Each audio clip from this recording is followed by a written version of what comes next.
The Sevenfold Way of the Order of Nine Angles. A Modern Practical Guide. Contents 1. The Seven Stages 2. Insight Rolls 3.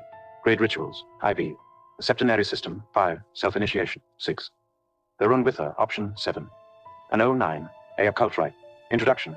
The Occult Praxis of the Order of Nine Angles. 09A/ONA. The Sevenfold Way is practical and simple. And that, 1, despite the fact that the 09A corpus, the occult works authored by the pseudonymous Anton Long between the 1970s and 2011, amounts to some 10,000 pages, and 2, despite the apparent mystic complexity of 09A esoteric philosophy, and 3, despite the enormous number of distracting polemics about the 09A written over the years by both 09A supporters and 09A detractors. The Sevenfold Way, also known as hebdomadry and often abbreviated 7FW, is essentially a willed, a consciously undertaken esoteric and exoteric pathemathos. That is, it involves a person learning over a period of some years from practical experiences, both occult, esoteric, and in the real world, exoteric. The real world experiences include what the 09A term insight rolls, described in Chapter 2, while the occult experiences include the grade rituals of external adept, internal adept, and the abyss, described in Chapter 3.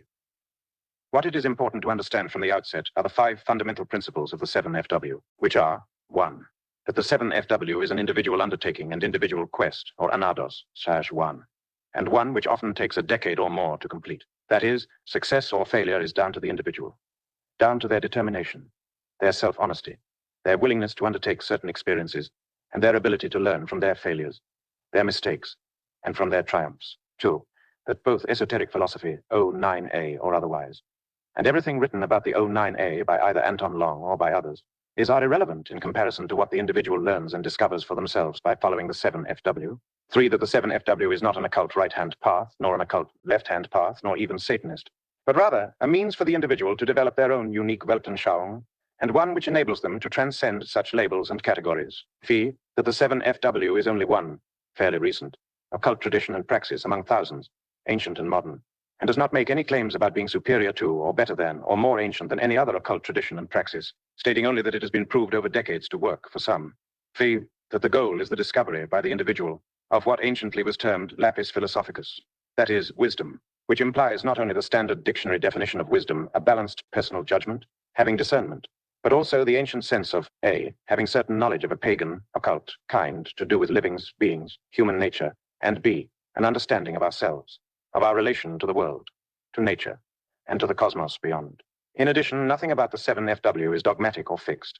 What is suggested here, such as various insight rolls, are guides, and suggested because they have been shown by experience over decades to work in respect of practical learning, both personal and occult, and thus in respect of enabling the attainment of wisdom.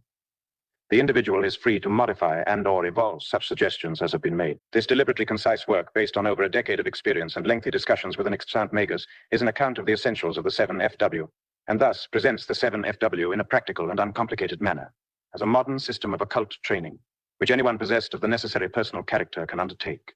This character is one where the individual desires to explore the unknown, where the pursuit of arete is felt as a worthy goal, and where challenges, physical, occult, and personal, are enthusiastically sought and accepted. R. Parker, Shropshire, 2017. Verba 1.03. 1. Anados anodos is an ancient occult term appropriated by the 09A from the Pymander tract of the Corpus Hermeticum, for the journey by an individual up through the 7 spheres of the septenary system. Chapter 1, the 7 stages, the Sevenfold Way, is a representation of the septenary system, see Chapter 4, and as the term implies, consists of 7 spheres, each one named according to ancient Greco-Roman tradition as Moon, Mercury, Venus, Sun, Mars, Jupiter, and Saturn. In 09A tradition, the septenary system is a nexus, a nexion between the realm of the causal, the realm of mortals of this physical world and the physical cosmos beyond, and between the realms of the acausal, and which acausal realms include the supernatural and the possible acausal, immortal, existence which await beyond our mortal death as a result of the individual having discovered lapis philosophicus. Each sphere represents a stage of the occult quest by an individual for lapis philosophicus, which quest begins with the sphere of the moon and ends with the sphere of Saturn. Every stage is associated with various tasks, some physical, some occult, some practical, and also with a particular occult grade, and which grades are achieved by the individual as a result of their efforts and experiences, never given nor awarded by someone else. These occult grades are as follows. 1. Neophyte. 2. Initiate. 3. External adept. 4. Internal adept. 5. Master of temple, mistress of earth, or lady master. 6. Grand master, grand mistress, or magus, and grand lady master. 7. Immortal. Of these 7 grades, 6 are attainable by living human beings, with the 7th, according to tradition, only being attained by those who, having discovered lapis philosophicus, have finally egressed from the causal mortal realm into an acausal realm, neophyte. The fundamental task of a neophyte is to undertake a simple ritual of self-initiation. See Chapter 5. Initiate. The fundamental tasks of the new initiate are: I, to train for and undertake several physical challenges; 2, choose and undertake an insight role. See Chapter 2. And which role should last around a year to 18 months. And 3, following success in these, prepare for and undertake the great ritual of external adept. See Chapter 3. The basic physical challenges are as follows. For men, A, walking 32 miles in hilly terrain in under 7 hours while carrying a pack weighing at least 30 pounds. B, running 26 miles in 4 hours. C, cycling 200 or more miles in 12 hours. For women, A, walking 27 miles in under 7 hours while carrying a pack weighing at least 15 pounds.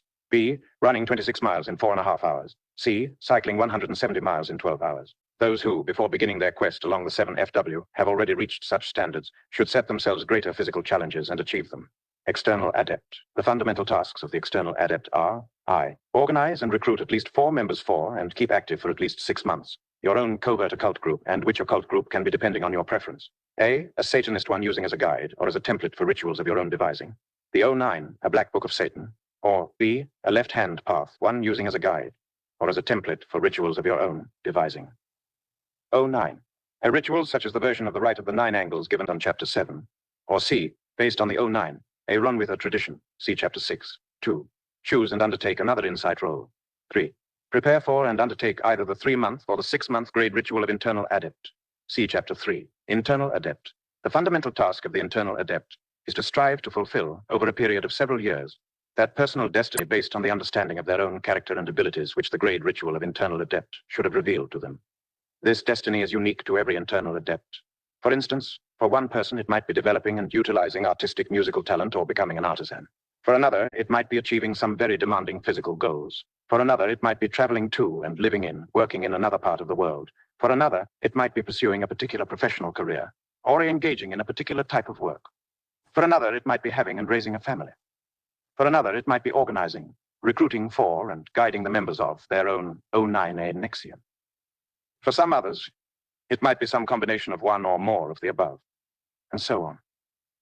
After actively pursuing their personal destiny for some years, usually 5 to 11 years, the internal adept, if still committed to following the 7FW, will know when to undertake the great ritual of the abyss. See Chapter 3, and which rite marks the progression to Master of Temple or Mistress of Earth.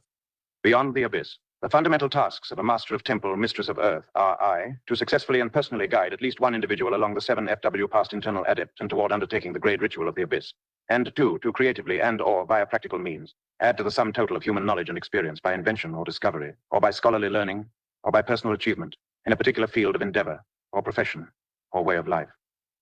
After a period of many years, the Master of Temple, Mistress of Earth, will know when to undertake the great ritual of Magus Musa. See Chapter 3. Chapter 2. Insight roles. An insight role, which should last a minimum of 1 year, should be exceptionally challenging and chosen so that the task undertaken is in most ways the opposite of the character of the initiate.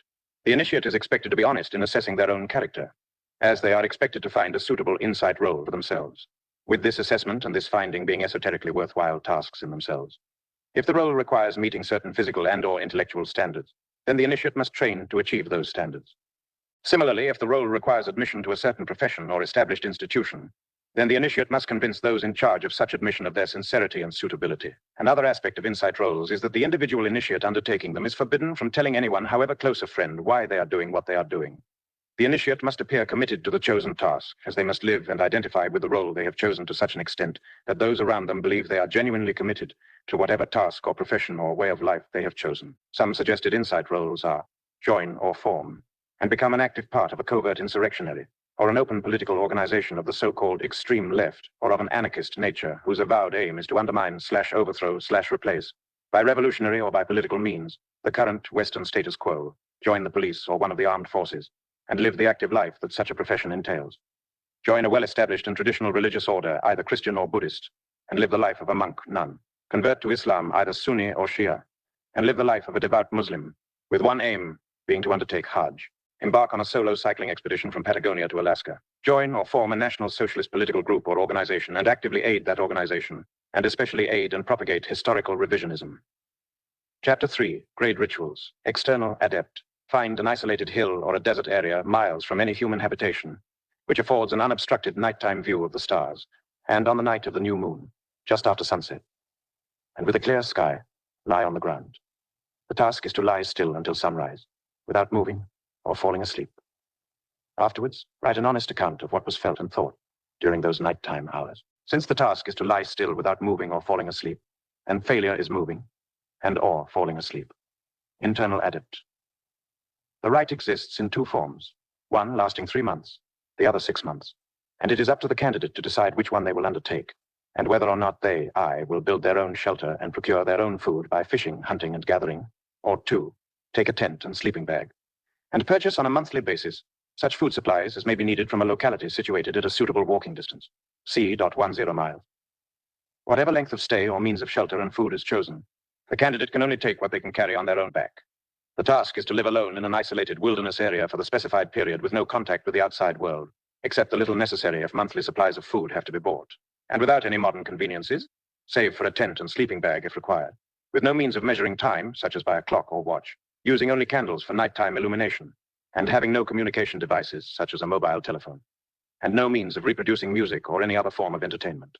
The rite is to live in such a simple way for the specified period, and it recommended that the candidate keep a journal to record their thoughts, feelings, and imaginings. The rite of the abyss. The rite begins at the first full moon, following the beginning of a propitious alchemical season in the Isles of Britain. This was traditionally the first rising of Arcturus in the autumn. The rite, if successful, concludes on the night of the following full moon. The rite ideally occurs in an isolated underground cavern where or near to where water flows, and in which location the candidate dwells alone for the whole lunar month, taking with them all that is required for the duration of the rite. Ideally, the water should be suitable for drinking. If such an underground cavern cannot be found, then a suitable alternative is an isolated dark cave with, if necessary, its entrance suitably screened to avoid an ingress of light. The only light is from candles, housed in a lantern, and the only food is bread and cheese. The food and/or the water required for the duration can be either brought by the candidate at the beginning of the rite, or provided and left without any contact being made, on a weekly basis by a chosen member of their family kindred, or by their mentor, if they have one. No means of communication with the outside world should be brought. No timepiece, mechanical or otherwise, is allowed. And no modern means of reproducing music, nor any other means of personal entertainment are allowed. The candidate should arrange for a trusted person to enter the cavern at the next full moon to return them to the world of living mortals. This traditional rite has no structure, and simply involves the candidate living alone in such a location for a lunar month and trusting a member of their family kindred or their mentor to inform them when the rite is over. Grandmaster, Grandmistress. The rite involves the candidate achieving a difficult feat of mental and physical endurance, which involves walking in difficult, isolated terrain a distance of 300 miles in 15 days, carrying appropriate equipment and occasionally buying food en route using monetary savings. This journey is planned to end at or near a site chosen by the candidate and which site the candidate has an empathy with. The candidate is then to reside alone at or near this site for a period from some 3 months in northern climes, from equinox to solstice or solstice to equinox, during which time they should be engaged in some esoteric or creative or artisan task, or tasks suited to their interests and abilities, with the completion of such a task or tasks at the end of those months, signifying the end of the rite. Chapter 4. The Septenary System. The foundation of the occult, the esoteric philosophy of the O9A, is the axiom of causal a causal being, with ourselves by virtue of our consciousness, our psyche a nexion, nexus, between causal being and a causal being. All esoteric philosophies are concerned, in their essence, with knowledge of the hidden or inner nature of being and beings, as opposed to that outer nature which is the province of traditional philosophy. One of the fundamental axioms of most esoteric philosophies is that the inner nature of being and beings can be apprehended or represented by a particular symbolism or by various symbolisms, and also by the relationships between symbols, for such esoteric philosophies accept the Aristotelian principle that existence reality is a reasoned order capable of being rationally understood, with many esoteric philosophies also positing, as the ancient Greeks did, that this reasoned order, cosmos, has a harmonious and ordered structure. The septinary system, as manifest in the 7 spheres and the anados that form the tree of weird, is regarded as symbolic representation of the nexion of which our psyche is part. An aspect of our psyche is what Jung described as the unconscious, where various archetypes exist, and which archetypes can sometimes unconsciously affect or influence us. One of the aims of the 7FW is to make such archetypes conscious to rationally apprehend them, and then to transcend, to go beyond such archetypal representations and other symbolic and occult representations of a causal energy to the wordless, empathic unity, which is the undivided source of such a causal energy, as we perceive via archetypes, occult symbolism, and via the abstraction and the dialectic of opposites. The tasks, rites, and grade rituals of the 7FW, as described in this text, achieve this making conscious, and the subsequent transcendence in a practical, a living, a simple, and a very personal and direct way, without any complex metaphysical and occult explanations, or even without any conventional occult rituals, should the external adept choose the Rounwytha option over and above the Satanist and the left-hand path ones. Chapter 5. Self-initiation.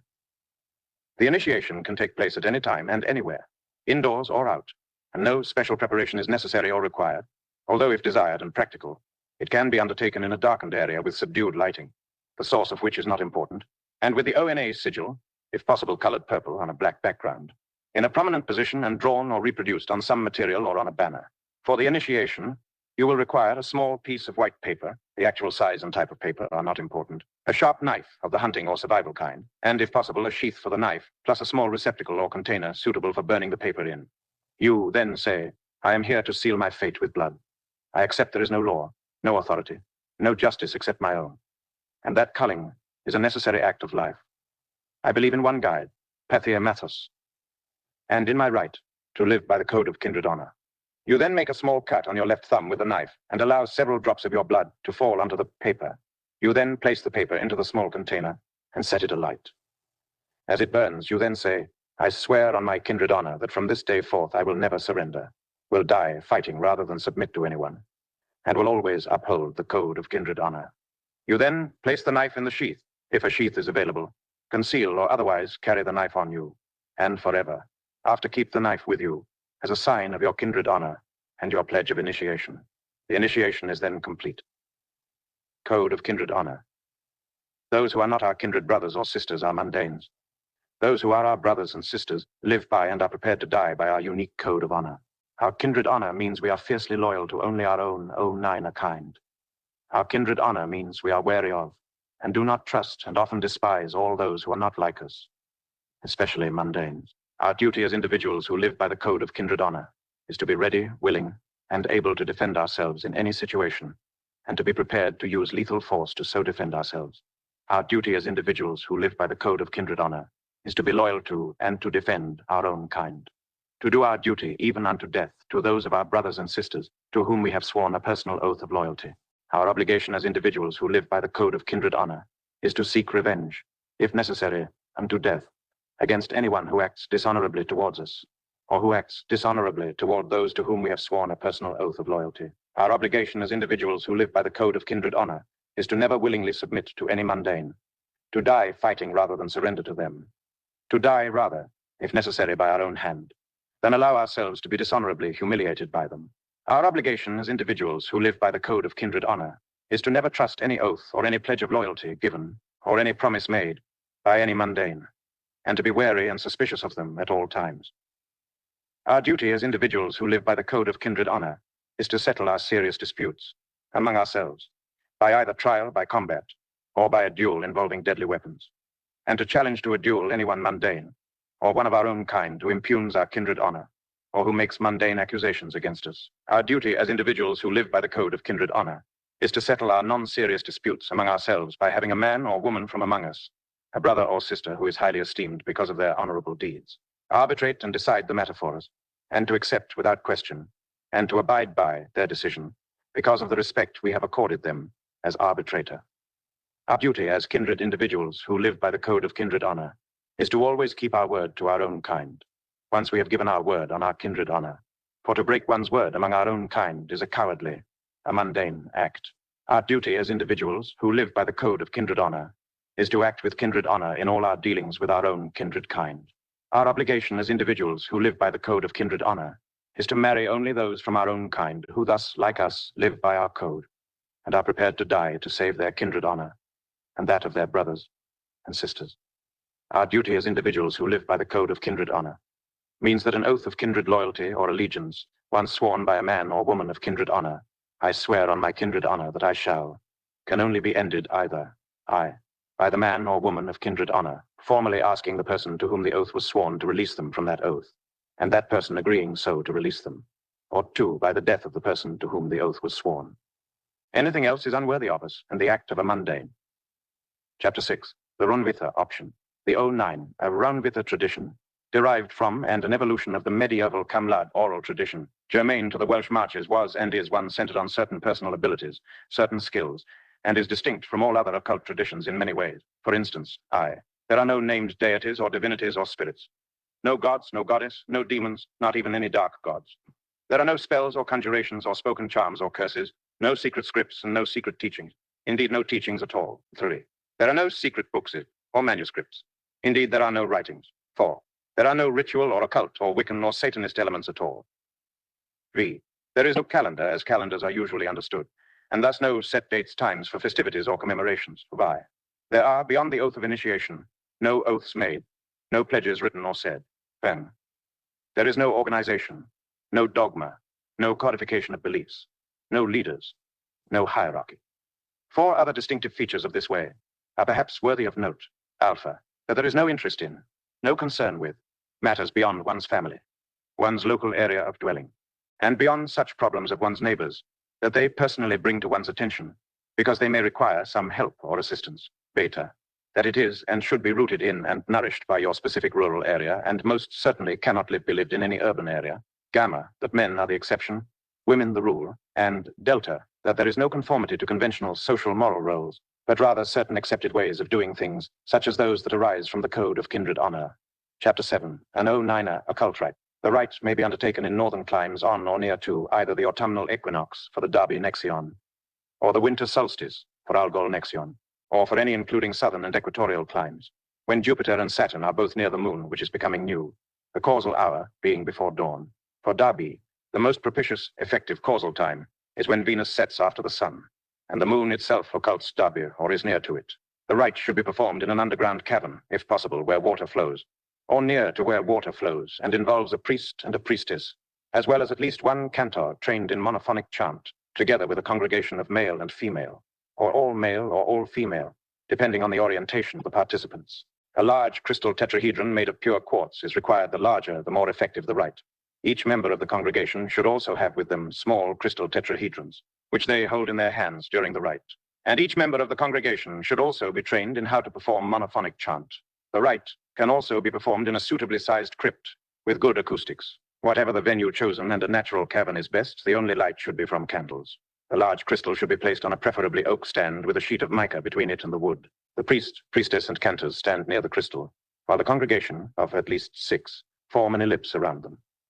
The congregation slowly dance moonwise and chant the Atazoth chant, as while the cantors vibrate in a minor, Nithraxune Atazoth. After this vibration, the cantor and priest, or 2 cantors if there are 2, vibrate in fourths, the Diabolus chant, while the priestess places her hands on the crystal, visualizing the star Nexion and its rending. After the Diabolus, the priest signals to the congregation, who begin to slowly walk, counter-moonwise, chanting, Binan Athgar-Wath Am. The priest and priestess then vibrate, Binan Athgar-Wath Am, a fifth apart, or an octave and a fifth, while the cantors vibrate Atazoth.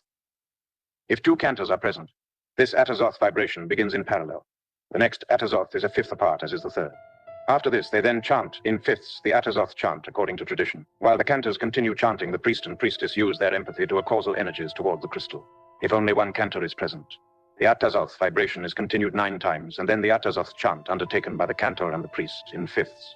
It is the priestess, as Rounwytha, who silently concentrates and directs the causal energy released toward the tetrahedron, which she, via gift and skill of empathy, uses as Nexion. She then consciously makes her choice of one of the humans present to act as indwelling host, temporary or otherwise. The priestess will signal the success of the rite by taking the hand of the one chosen as host and placing both hands of the host on the crystal. CCR Parker 09. A second edition, 2017 EV. This item is covered by the Creative Commons License Attribution, No Derivatives 4.0, and can be freely copied and distributed, including commercially, according to the terms of that license.